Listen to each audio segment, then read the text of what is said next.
Hey everyone, and welcome to The Explainer. Today, we're diving into a really key part of speaking English fluently, mastering the simple future tense. Let's get right into it.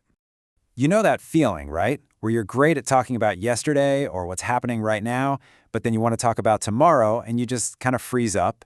Yeah, it's a super common sticking point for English learners.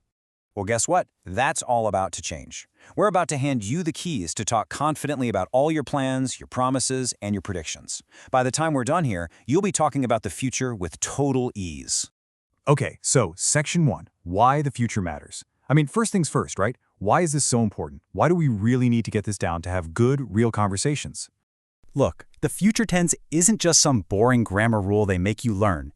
It's a tool you use every single day. Think about it. You use it to make plans for the weekend, to suddenly decide, hey, I'll grab a coffee, to predict who's going to win the game, or to make a promise to a friend. It is absolutely everywhere. And this quote, man, it just hits the nail on the head. Real life doesn't just happen in the past or the present.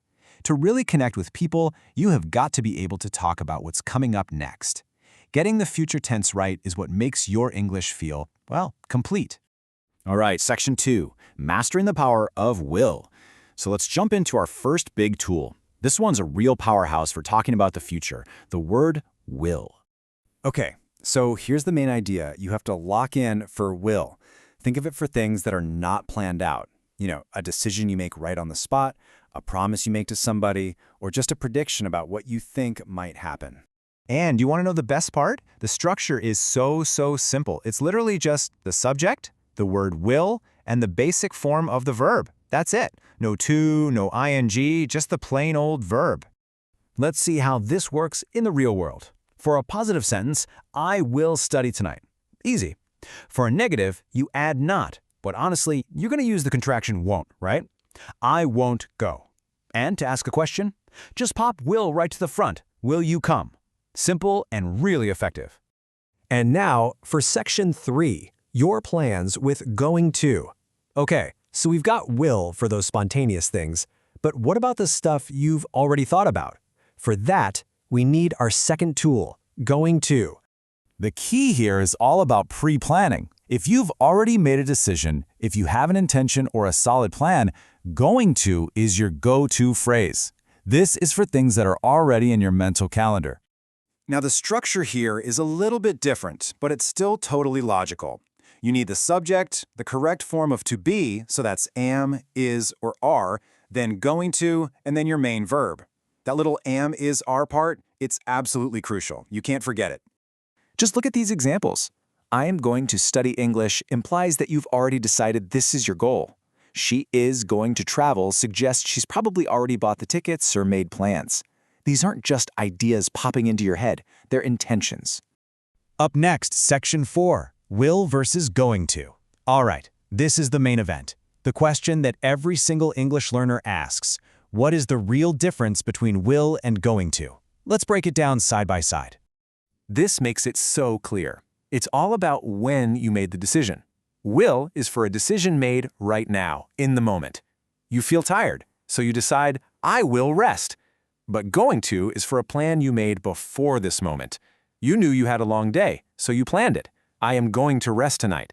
One is spontaneous, the other is planned. That's the core difference right there. Moving on to Section 5. Sound like a native. Okay, so we've got the rules down. Now let's talk about how to use all this in a way that just sounds natural and fluent. You know, like a native speaker. And I've got a pro tip for you that will immediately, and I mean immediately, make your spoken English sound more authentic. The secret is contractions. In real everyday conversations, native speakers almost always shorten I will to I'll, you will to you'll, and will not to won't. Seriously, using these is a total game changer for sounding natural. Just listen to how smooth this sounds. I'll call you later. It's faster, it's more fluid, and it's exactly how you're going to hear it in movies, in songs, and in any real-life chat. This is one of those small changes that makes a really big difference. All right, last section, number 6. Your turn to practice. Okay, you've learned the rules, you've got the tips. The only thing left to do is to actually put it into action. So let's do a quick practice right now. So think about it. What will you do tonight? Maybe you haven't even decided yet. Perfect. Make a spontaneous decision right now. What will you do? I'll watch a movie. I'll read a book. The decision is yours right now. Okay, now for the second question. What are you going to do this weekend? See the difference? Now I'm asking about your plans. You probably already have something in mind. So, what are you going to do? Are you going to see friends? Are you going to study? Notice how this is all about your existing plans. And I want to leave you with this one last powerful thought. The future tense isn't just grammar. It's about commitment. When you say, I will learn English, you're not just forming a sentence. You're making a decision. You are making a promise to yourself. You are declaring your future.